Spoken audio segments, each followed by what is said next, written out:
What the hell are these Sacramento Kings doing, man? What are they doing? Oh my goodness, so Woj, about an hour and a half ago, reported the Pacers are trading Domantas Sabonis, Jeremy Lamb, and Justin Holiday to the Kings for Tyrese Haliburton, Buddy Hield, and Tristan Thompson. Woj tried to even beat Sham so quickly he spelled Domantas wrong, and he also typed in Jeremy Lamb twice. So that is the trade. There's also a second round pick included in here. Man, if you saw me tweeting, I was in class. I had class from 1 to 2:40. I just needed nothing to happen then. After the McCollum trade, I had to make that video really quickly. Went to class. Please don't do anything. And boom! We get this! And you see my reactions. I was starstruck. I'm supposed to be doing an LBO model, and if you're in finance, you might know what that is. And I'm just starstruck by this trade. So we're gonna talk about it, and I am just mad. And I'm not even a Kings fan because I love Tyrese Haliburton so much. He was my 5th rated prospect in the 2020 draft. I freaking love the value the Kings got for him at what? It was like 11 or 12, and they trade him away. And what makes me so okay. I gotta relax. We'll talk about the Kings first, then we'll go into the Pacers. Alright, so my initial thought was, why would you trade Haliburton over Fox? Haliburton is making $30 million less dollars. He's 3 years younger. He might have higher upside. And I've talked about it for so long going into the draft out of Iowa State. Haliburton is like a perfect player. He plays defense. He can shoot. He can ball handle. He can play make. He can run in transition. He's got high basketball IQ. He can rebound. He can do it all. Maybe not LeBron level all, but he can do it all. And he's been playing so well as of late. Man, and you get Haliburton this year under team control since he was a rookie last year. 2 years under team control, and boom, 4-year extension. He probably would have signed. Probably would have. And you do this trade. Oh, man. Oh, okay. All right, so you move Haliburton. Obviously, like, Thompson isn't a lot, but Buddy Hield, maybe his value is so low because he's making so much money, and that's why the Pacers were like, yeah, or the Kings were like, yeah, we'll put in Buddy Hield in this trade as a nice salary dump.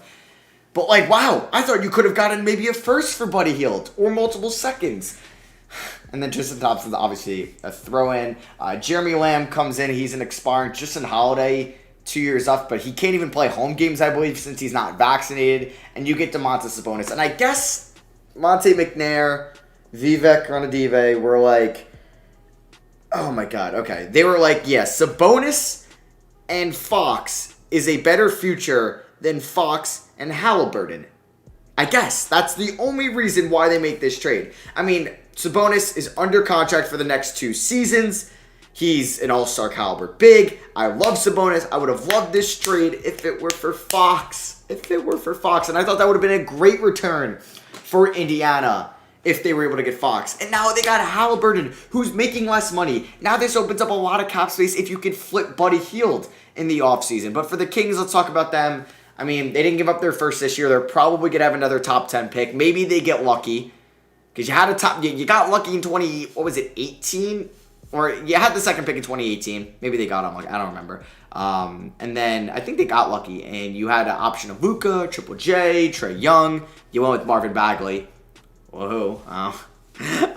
We'll see if he gets moved at the deadline.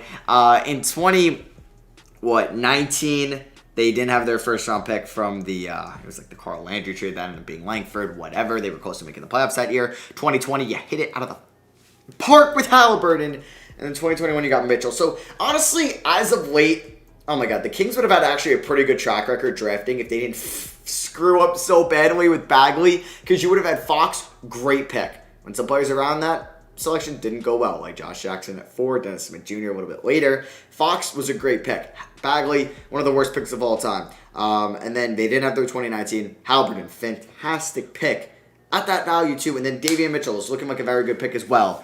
And, you know, maybe we could trust the Kings to draft this year, especially if they can maybe add a Chet Holmgren to this team and they get lucky in the lottery. But I'm sick of saying that about the Kings. I'm sick of it. Does this get them better right now? I don't know.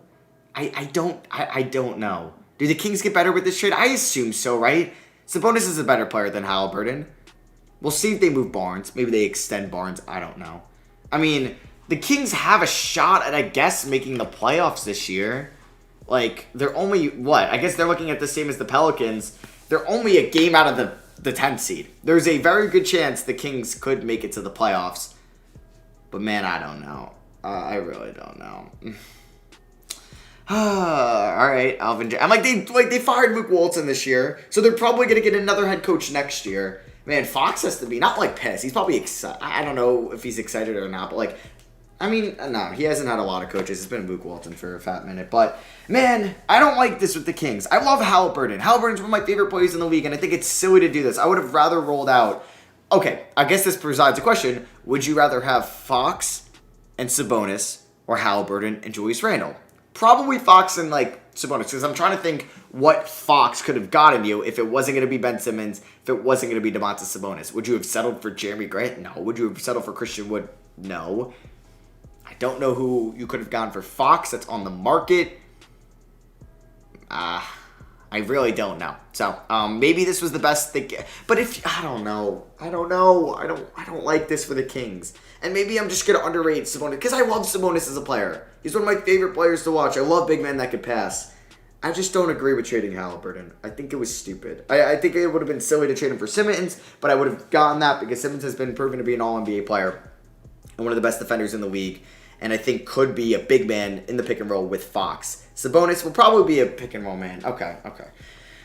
I don't hate this for the Kings as much as like I thought I did, but I don't like it. I'm sure you Kings fans don't like it as well. I know if you go on Kings Reddit, it's pretty bad. So for the Pacers, I love this. In my what every team should do in the offseason video that just came out, literally like 20 minutes after this trade happened, so that aged pretty poorly. I thought maybe Sabonis would go for Zaire Williams, Steven Adams in 2 first, or 3 first from the Thunder and like Trey Mann. But like you getting Haliburton, the caliber player you're getting out of Haliburton, job well done. And honestly, this is like a soft retool, I think, for the Pacers. Like, yes, Brogdon could be traded in the offseason because you have Chris Duarte, you have Haliburton, you have Field, you have Brogdon, you have a logjam there kind of in your backcourt, right? And I think, like, you got Turner at the 5. What if, like, because Turner might be out the whole year. They might sit him out the whole year, and apparently Turner's very excited to play with Haliburton, so it's looking like the Pacers might not even move him. You have Brogdon, you have Haliburton at the 2, Duarte at the 3. One of the Pacers, this could be a team that gets lucky in the lottery, and they add a Banchero or Jabari Smith, and boom! They could have a playoff team next year once again with a great young core, and they might have even a little bit of cap space if they can move on from Buddy Hield. Because, like, look at them right now. They're 19-36. They're probably not going to get to the Hawks, right? So they're going to have probably a top 10 pick. We've seen the Grizzlies get lucky with Ja having close to a 10th overall pick. The Pelicans with Zion. The Lakers moved up to 4. The Bulls in 2020. Who else in 2020? The Hornets moved up in last lottery. I always forget who moved up. But I think like Toronto, they got lucky. Like why? Like the Pacers could be one of those teams that just gets lucky and they walk into a Jabari Smith or I don't know, a Jaden Ivey or Paolo Banchero or Chet Holmgren, and boom, they figure it out. They have Banchero, Turner, Duarte, Haliburton, Brogdon. That's a good team. And Brogdon could be a great mentor for Haliburton. I don't know if they want the Haliburton at the 1 or the 2 because I think that decides a lot what you're going to do with Brogdon. Because a team like the New York Knicks, the Lakers, but they don't really have a lot to offer. But like a team like the Knicks, who desperately needed a point guard and want to compete in the Eastern Conference, would probably be all over a Malcolm Brogdon trade and would probably give up multiple assets, like a first and a young player. I would be like 100% certain. Maybe the Sixers. Probably not, though. Kind of looking through some of these other teams that would probably be in the market for Brogdon. The Celtics would be in the market for Brogdon. Hell yeah. The Wizards would be in the market for Brogdon. Imagine you could just take back Dinwiddie.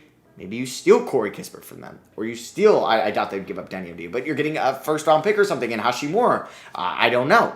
That could be something. I'm sure the Wizards would be interested in Malcolm Brogdon to try to keep Bradley Beal there. In the Western Conference, Clippers, I'm sure, but they don't have the resources to get that done. Mavericks, maybe. If you want to do a sign and trade with Jalen Brunson. Hey, I'm talking myself into a really nice retool for the Pacers. I don't even think they need to tear it down now. I don't. I really don't. I'm sure the Pelicans will love Brogdon. They could maybe get there with being creative. But yeah, I like this trade a lot for the Pacers. we'll see if I hate it for the Kings. One of these, like, the Kings really need to get freaking lucky in the lottery if they don't make the playoffs. They need to get lucky. Lucky. I would drop so many F-bombs in this video if I wanted to. I'm not gonna, though. I'm not gonna. I don't want to get demonetized too much. But, yeah, let me know what you guys think down below. I don't know. Maybe this trade will grow on me for the Kings. I love it for the Pacers. I think it's TBD for the Kings, but right now, not looking great. I guess we'll see what happens in the off-season. So yeah, let me know what you guys think. Drop a like if you did enjoy. Please let me know down below what you guys think of the trade. On the main channel, I'll have a CJ McCollum Pelicans rebuild out later today, and then tomorrow you'll have a Sabonis Kings. And I'm going to wait to do my Pacers rebuild till after the deadline, because that'll probably be a 10-year. I think I'm going to do a 10-year Blazers rebuild and a 10-year Pacers rebuild. Both are realistic. Probably coming out Friday and Saturday. So thank you all for watching. I love you guys, and I'll catch you on the next one. Peace.